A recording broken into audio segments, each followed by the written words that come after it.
Good afternoon. With me today I have Ranking Member Mr. Boss, Mr. McCall, and Mr. Rogers. Also with me are veterans who served in Afghanistan, Mr. Banks, Mr. Waltz, Mr. Mast, Mr. Green, and our newest member to Congress, Jake Elsey. We have all just left the briefing. It is a classified briefing. Cannot talk about what was said inside, but I'll tell you this. I'm less confident after leaving that briefing. There's no possible way that we can get every American that's still in Afghanistan out in the next 7 days. We are just 3 weeks away from the 20th anniversary of 9/11. At no time should America ever bend or allow the Taliban to tell us when we have to stop bringing Americans out. We should stay until every single American is able to get out of Afghanistan. And we should use every recourse possible to make that happen.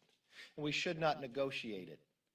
We should explain that this is what is going to happen, and anybody in our way to stop us from bringing an American out will be in danger.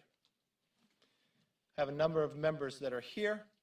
Unfortunately, much like our other briefings, it was cut off short. There are members still in line and veterans who wish to ask questions. The Democrats felt that we could only have the 90 minutes, no other time. As I watch other countries and our allies across this world bring their bodies back together of government to work on how to bring their citizens home, the Democrats bring us back to spend trillions of dollars.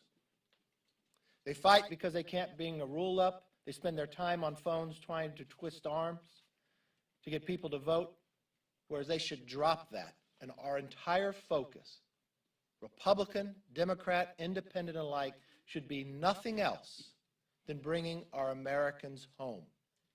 We shouldn't work on other items, and especially the spending of trillions of dollars. That should be our only focus. We shouldn't cut off our briefing with the administration because they have to get back to vote on their rule. This is what we should be voting on. If I look to the UK, they brought their parliament back to work on bringing their citizens home. We should be doing the exact same. I know the effects that it's having on those who are there, those who are back home, and those who are served. For every single individual, from every Gold Star family, from every veteran, I want to thank you for your service and your sacrifice. You did exactly what was asked upon you. With that, I'd like to call up our ranking member of veterans, Mr. Boss. Thank you, Leader. You know, more than 2,000 American heroes have given their life in Afghanistan since 2001. We must never forget their sacrifice and the sacrifice that their families made as well. One of the scariest days of my life was the day that I watched my son leave this United States and move into a war zone. I'll never stop being grateful that he made it home safely and that so many of his fellow servicemen made it home as well, including those who did deploy into Afghanistan. But after 2 decades, they did make the world safer. And they are still trying to make the world safer, and they're trying to take care. Each one of them are reaching out to our offices to try to identify Afghans, people that work with them, to try to get them back home. So they're not stopping sacrificing today. They're still trying to serve. Unfortunately, the Biden administration has let them down. They're watching the country that they had to fight in and the people that they fought alongside be left in chaos. My plea to you at this today is check with the veterans you know to make sure they're doing okay. Talk to them.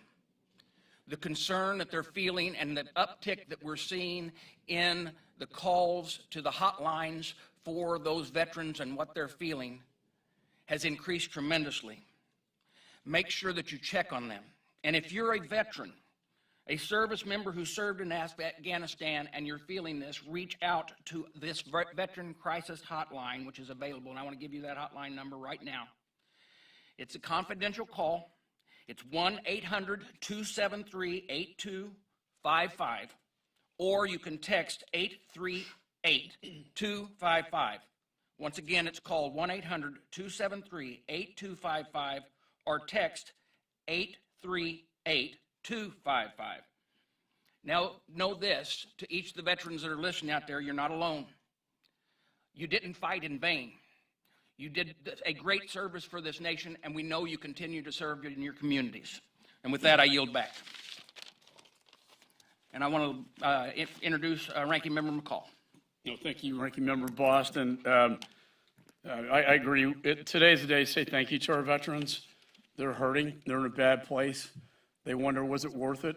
And as they see the Taliban take over, it raises a lot of questions. We just got to have a classified briefing with the Secretary of State Defense, Chairman of Joint Chiefs, the DNI, so all the key components. And as the leader said, we left with more questions than we did with answers. My understanding is the President just announced a firm withdrawal date of August 31st. I can tell you there's no way we can humanly get all of our American citizens and Afghan partners out of country by that time. I've called this consistently an unmitigated disaster of epic proportions. It will be a stain on this presidency, and particularly after the decision made today and what we heard today, he will have blood on his hands. People are going to die, and they're going to be left behind. The biggest credo in the military is no man left behind, no one left behind, and that's precisely what we were doing. We were violating the trust and moral obligation that we gave them. And not only that, but how's this impacting our status in the global community? You know, when our Brits, the Prime Minister and Secretary of Defense, are calling upon us to extend the deadline, the Germans, because they want to get their people out of there as well. But instead, we have a president who's intimidated and is begging to negotiate with the Taliban. To put ourselves in that place where we're begging the Taliban to give us more time to evacuate, and then we give the Taliban exactly what they want, empowering them. I know when Biden met with Putin, Putin said you cannot put your ISR intelligence capabilities in the region. And now we're having the president of Russia telling this president what to do. Our global standing has greatly diminished. We're projecting weakness, not strength. And for months, we told this administration, as the IC briefed us on a grim situation, that it was deteriorating rapidly, the Taliban's going to take over, Afghan's going to fall. Please get our Americans out. Please get our Afghan partners out. Instead, they're stranded there, our military's pulling out, and they're going to be left behind. And from a world stage standpoint, I can't think of a weaker posture that we could put ourselves in. Our allies no longer trust us, and our enemies no longer fear us, and that's Russia, China, and Iran, and Pakistan. This will have grave long-term consequences for our national security down the road. And with that, I'd like to introduce another veteran of Afghanistan, Mr. Banks. No, I'm sorry, Mr. Rogers, I apologize. Listen, Joe Biden has not been listening to anybody. He's not listening now. One fact that was abundantly clear in the briefing we just had is that it's not possible to get all the Americans out of Afghanistan by next Tuesday. And then you heard the president go on there within the last hour and say, it's still a hard deadline. That is reckless, and it is going to leave blood on people's hands. And everything about this situation that we're in now is Joe Biden's fault. When he told George Stephanopoulos a couple of days ago that none of his advisors advised him against leaving Afghanistan the way he's doing it, that's just a lie. The fact is, Joe Biden made the announcement in April of unconditional withdrawal. In May and June, our committee repeatedly was asking the administration for a plan. How are you going to responsibly withdraw? And they couldn't give us one. I wrote a letter to the president in July asking for a plan. Still hadn't got a response. And now, in August, the Taliban takes over.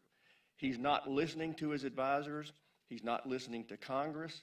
And this is the result that we've got.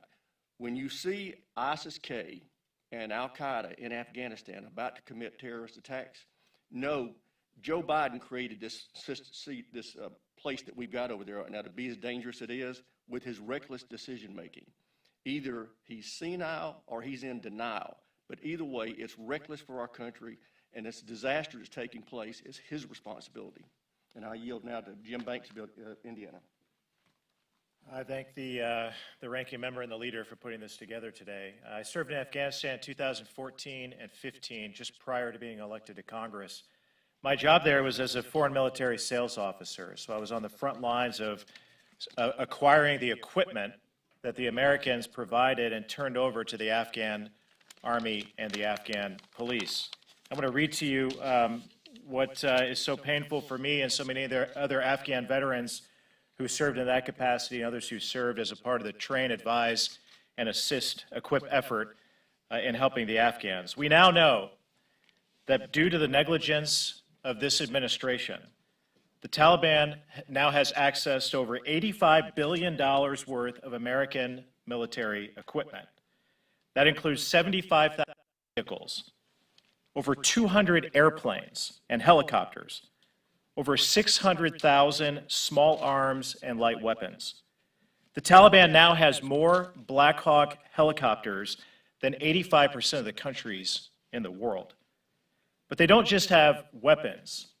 They also have night vision goggles, body armor, medical supplies, and unbelievably, unfathomable to me and so many others, is that the Taliban now has biometric devices which have the fingerprints, eye scans, and the biographical information of the Afghans who helped us over the last 20 years.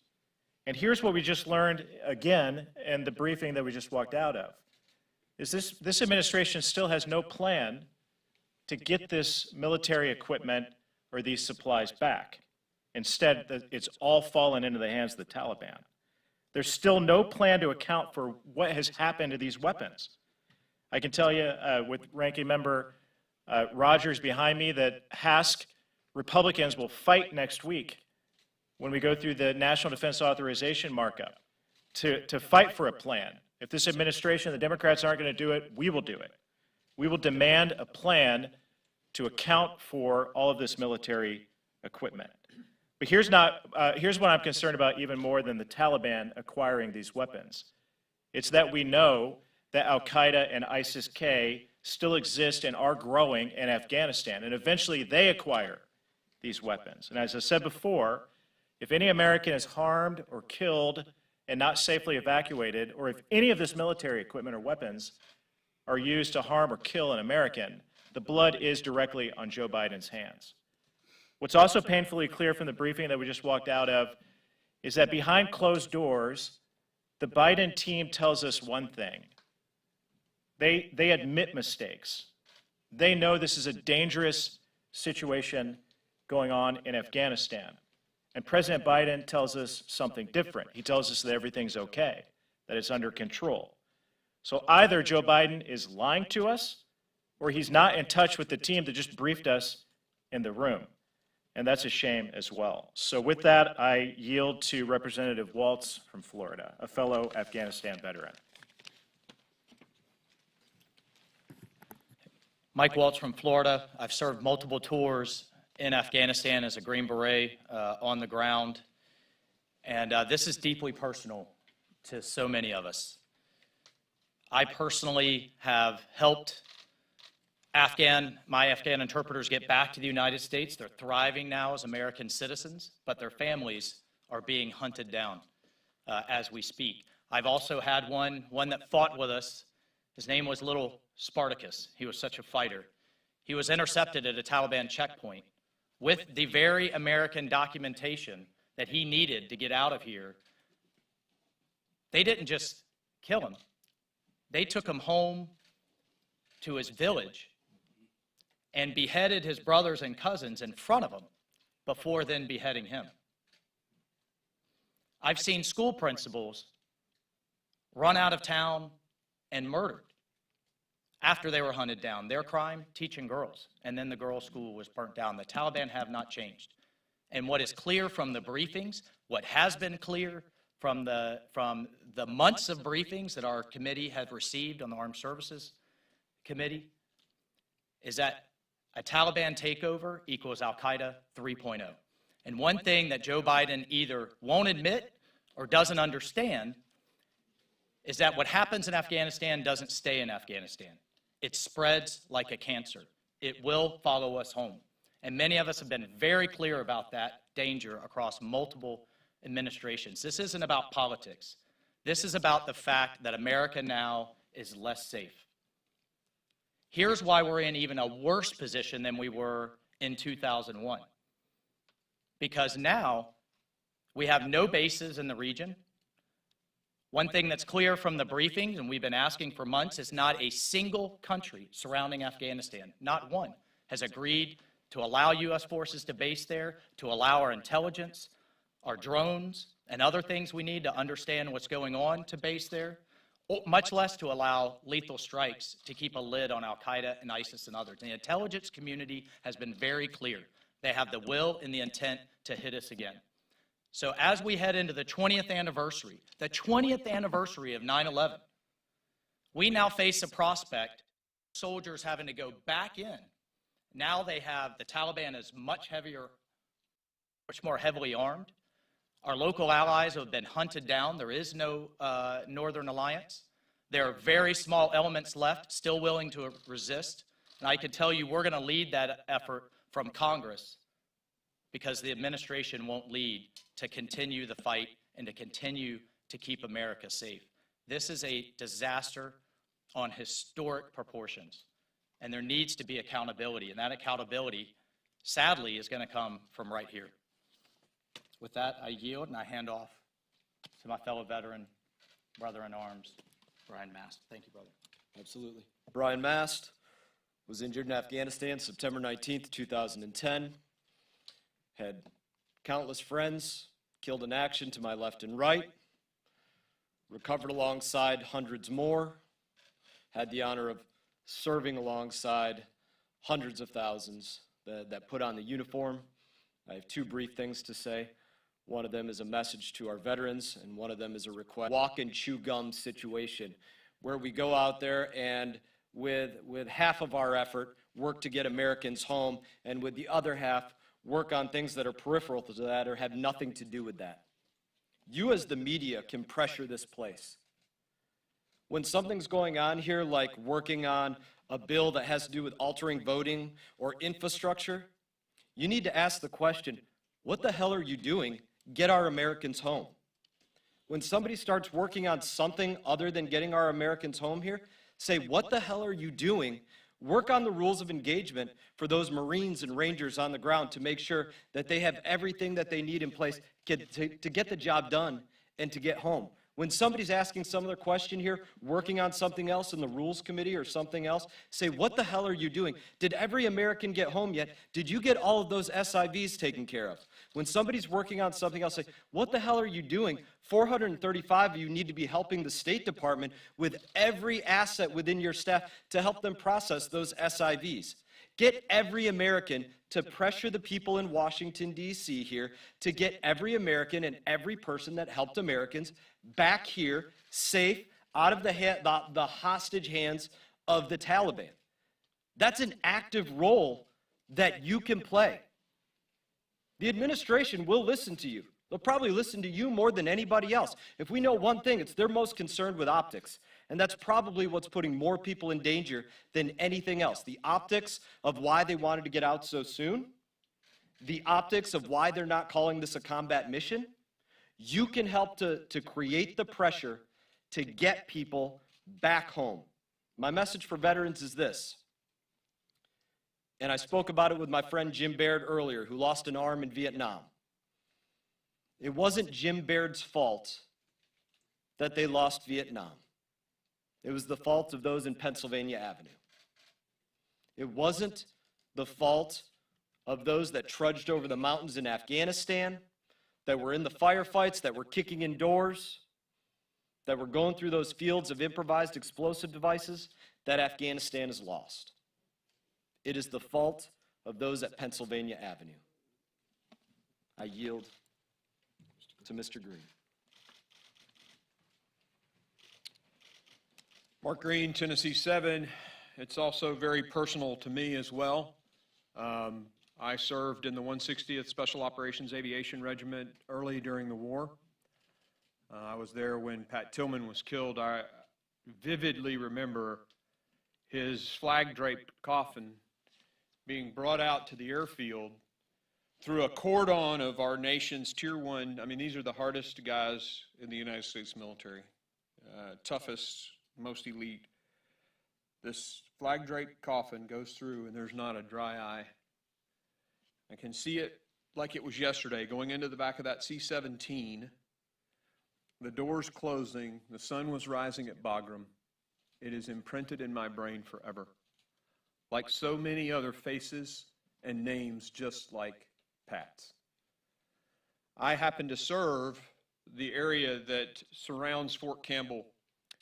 About 85% of the people who live at Fort Campbell are in my district.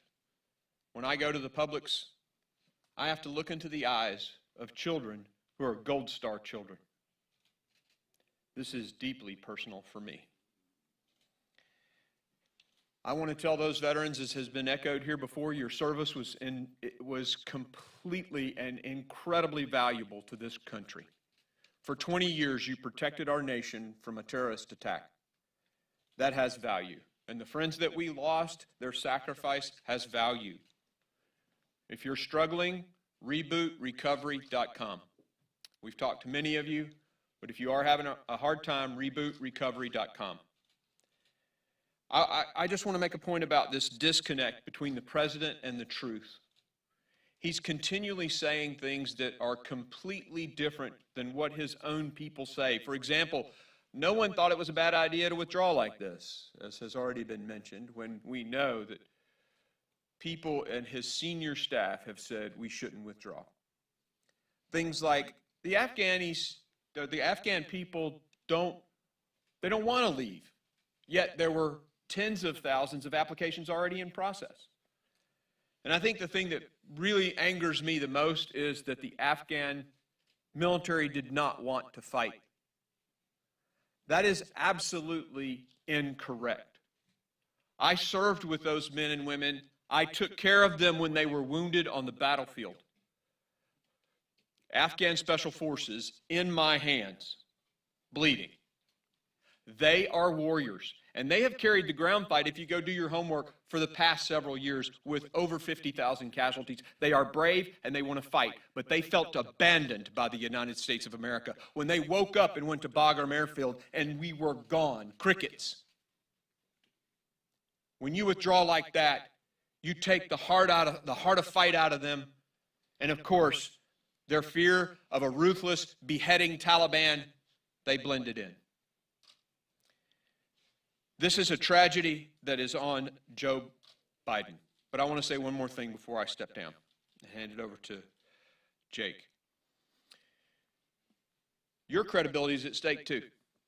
Remember when President Trump made the comment, or it was a speech to NATO, and he left out Article 5, and you guys went crazy. Oh, he doesn't support NATO. This president has been asked to stay in Afghanistan, to support our NATO allies who came to that country on our behalf because we were attacked. And he has said, no, we're getting out by the 31st, regardless of what you think. Now say something about that in the press for your own credibility. I yield to Mr. Elsley. Thank you, Mr. Green. My name is Jake Elsley, Texas 6, the newest member of this caucus. This is a 20-year Navy veteran, flying helicopters and jets off aircraft carriers. 2001, we started the war off the USS Enterprise, flying Tomcats, night strikes on Tora Bora before anybody knew what Tora Bora was. I toured again in 2009 and 10 as commanding officer of a fighter squadron, flying into Afghanistan yet again. And then again when I retired in 2012, in 2013 and 14, I deployed as a contractor flying ISR aircraft out of Bagram Air Base. For all of us, this is not politics. Nobody wants to be standing up in front of you talking about this. This is a failure. We want to be talking about other things, but this is personal, and it's about Americans, not politics. I'd like to point out that 2,443 American souls have given their lives for their country and for the betterment of another one since this conflict began, nearly 20 years ago.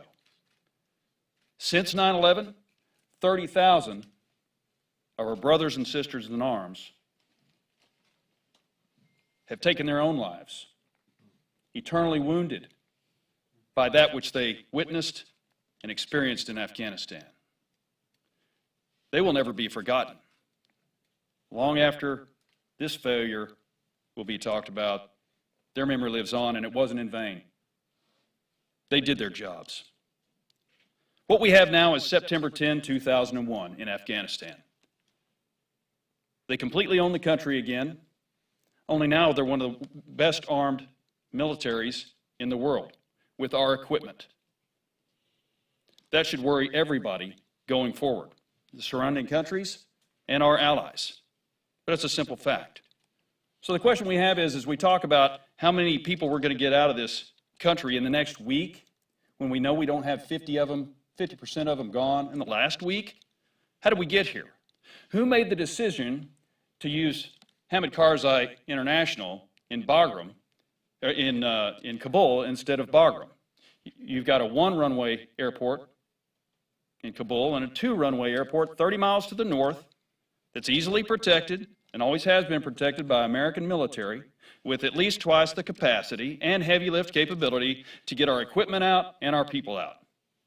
Who made that decision and who was in charge of it?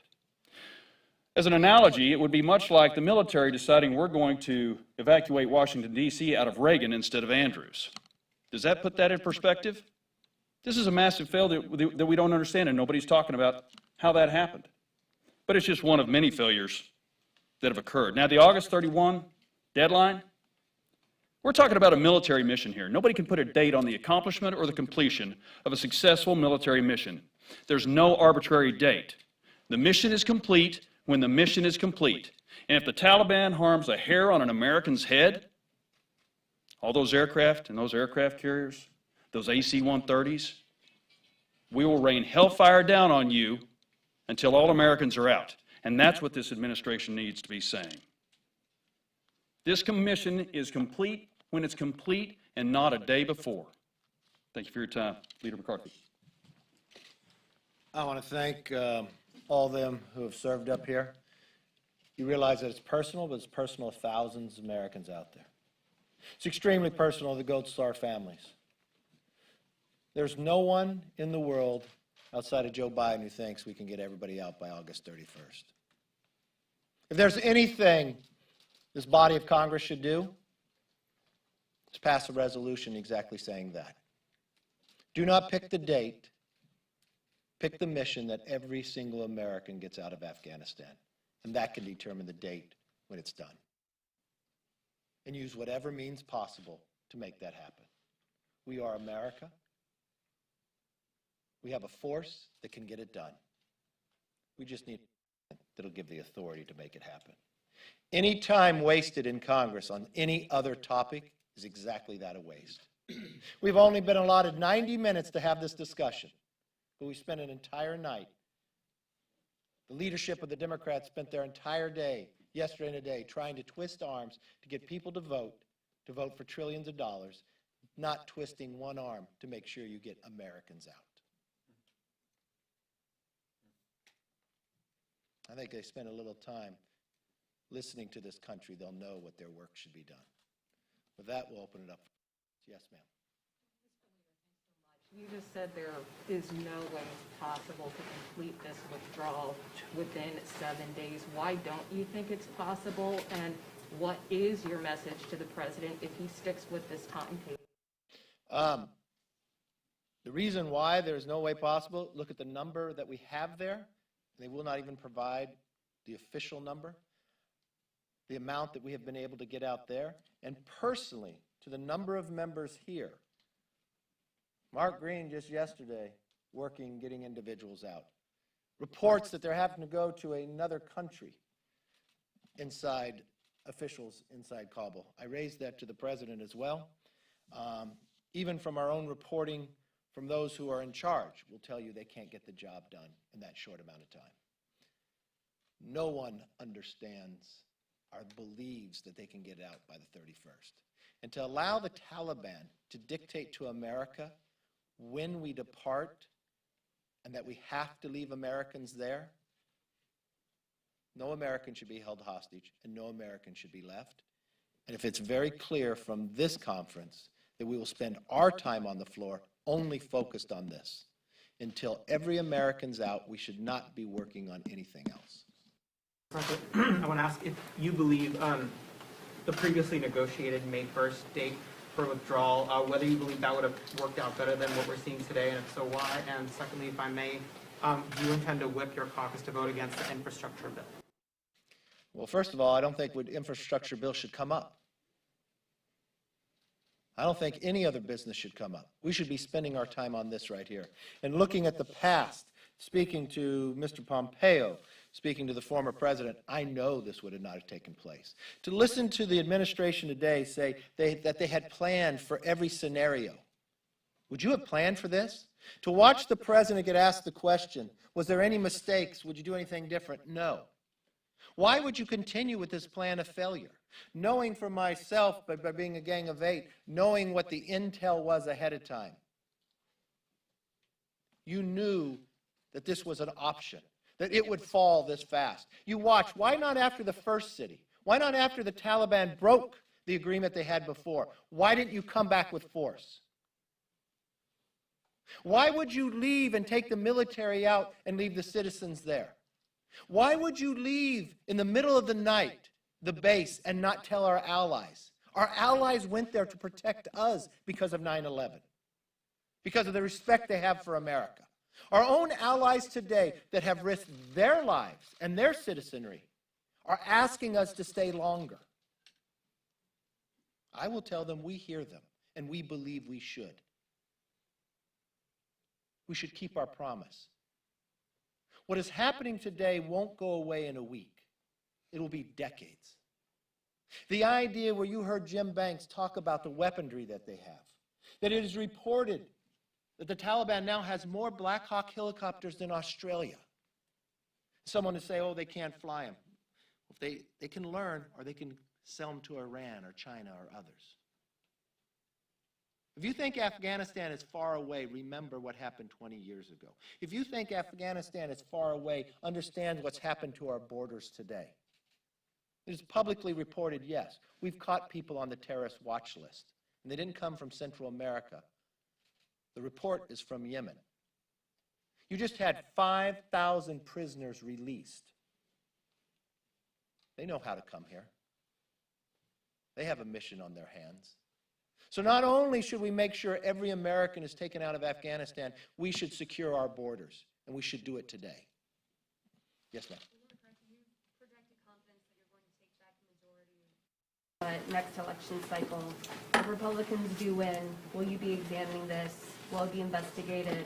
What are your steps if you have? One thing I'll probably play politics with this. The only thing the Republicans are focused on right now is getting every American out and keeping every promise we made. We will hold, when we're in the minority and when we're in the majority, we will hold people accountable for the mistakes that were made, the plans that were carried through now. Why weren't they changed?